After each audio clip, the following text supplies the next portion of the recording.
Isang mapagpalang gabi sa inyo mga kapatid. Narito na naman po tayo para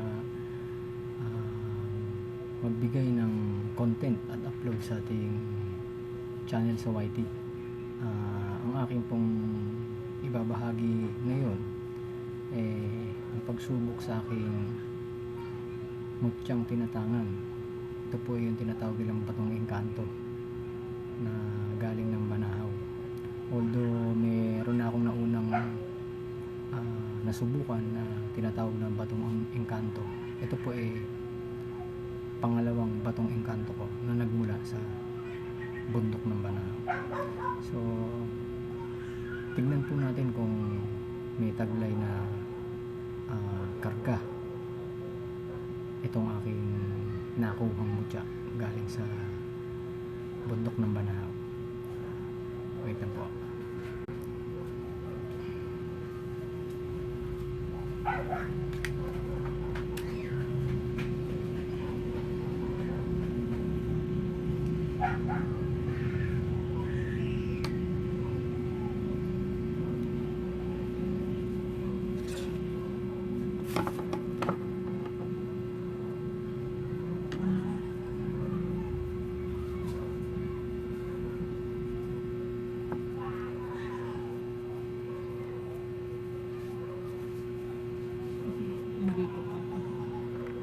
So ito po kapatid, ito po ang ating susubukan ngayon. Itong tinatawag nilang bato ng engkanto galing sa kuweba. Ito po may dalawang uri o dalawang kulay, may itim at may puti. Hindi ko lang alam kung may gray ba to, basta ang pagkakaalam ko meron tong puti at itim. Bato omo po ang tawag nila rito, batong engkanto. So at atin po itong susubukan kung ito po merong tinatangan na karga. Wait lang po ha. Sa atin pong pagsubok na gagawin kailangan natin ng mga gamit: posporo, kandila, plastic. Ito yung ating batong engkanto. Atin mo nang sindihan yung ating kandila.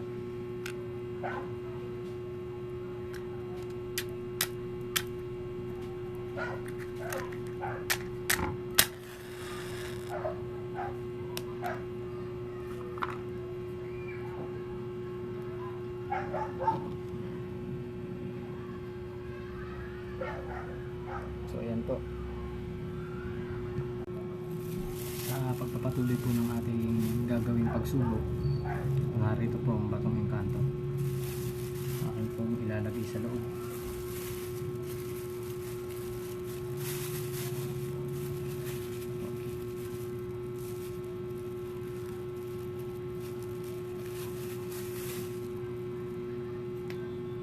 Atin pong subukan kung siya tunay na may karga o may taglay siyang kakayahan na bisa. Atin pong malalaman ngayon.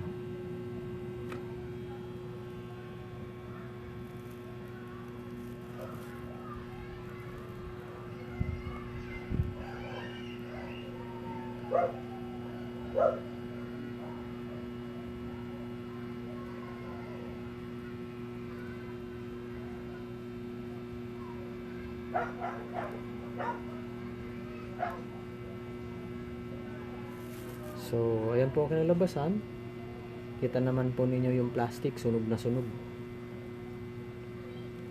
So atin pong alamin kung merong karga o bisang taglay yung aking nakuwang bato galing sa Mount Banahaw, sa ating kaibigang huntingerong taga ron.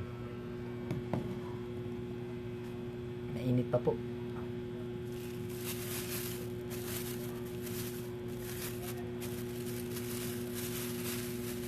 Ang batong engkanto kilala bilang pagbibigay ng kabal o kunat sa ating katawan. Sa paanong paraan po ba yun? Yun sa pamaraan na ikaw madisgrasya ka o may masaksak ka, mabaril ka, o sa pang-araw-araw mo na aksidente ba? Hindi sinasadyang pangyayari. Kaya ka magtatangan nito para pagkalooban ka ng kunat ng katawan, kabal, kumbaga hindi ka basta-basta mapipinsala. So yun po ang mga tinatangan ng mga antingero na tulad ko. Sa ating pambuksan,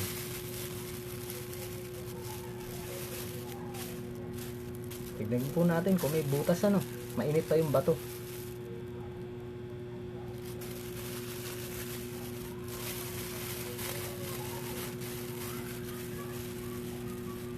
Sa aking pong pagtingin, wala po siyang butas. Nangitim lang po siya ng gusto. Pakita po natin maigi sa inyo. Ayan po. Nangitim lang po siya. Nangitim lang po, wala pong butas.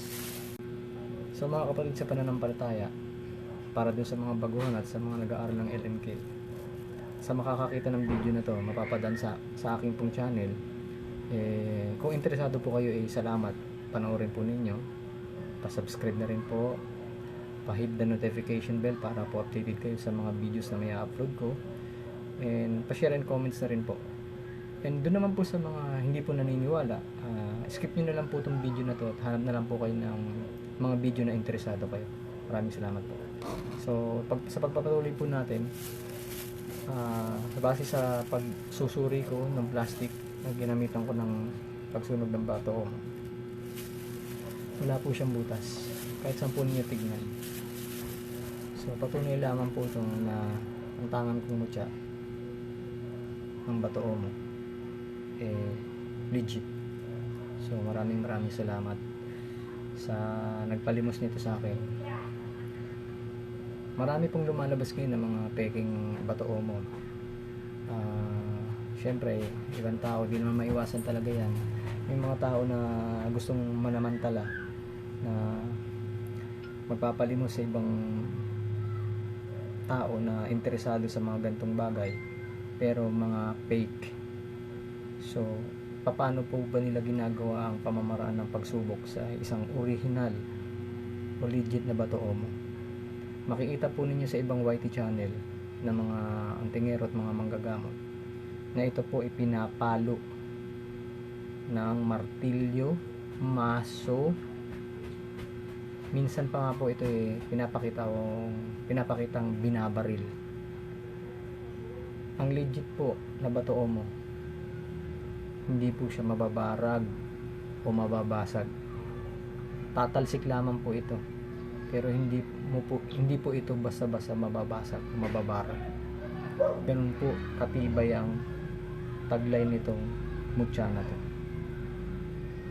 So yun po ang patunay na ikaw ay nagtatanga ng legit na bato. Meron pa nga nito sinubok yung nakita ko sa YT. Ang pagsubok na ginamit nila